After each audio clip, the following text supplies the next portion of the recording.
ये है दैनिक प्रातःकाल का डिजिटल एडिशन प्रातःकाल लाइव।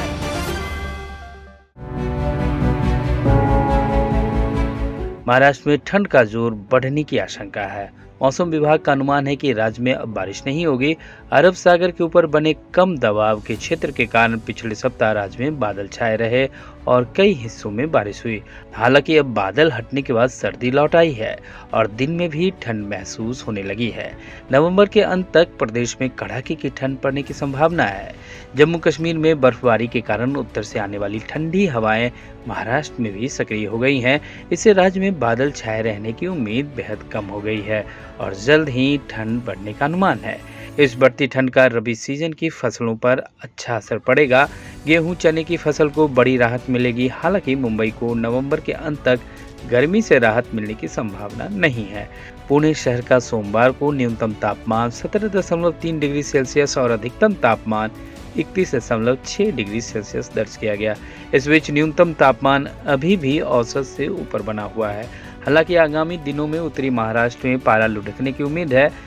राज्य में सबसे कम तापमान औरंगाबाद में 14.8 डिग्री सेल्सियस दर्ज किया गया।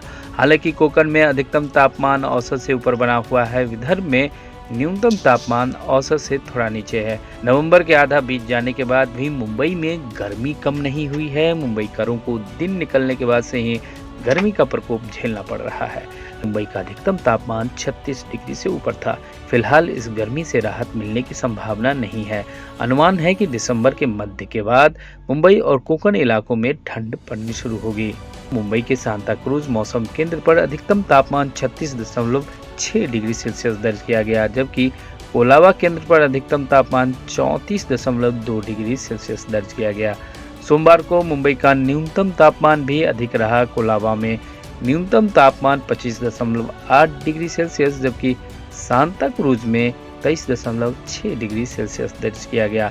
कोलाबा में न्यूनतम तापमान औसत से 2.6 डिग्री और सांता क्रूज में 2.1 डिग्री ऊपर था। आप ये कार्यक्रम YouTube पर देख रहे हैं तो हमारे चैनल को जरूर सब्सक्राइब करें और Facebook पर देख रहे हैं तो हमारे पेज को लाइक करना ना भूलें।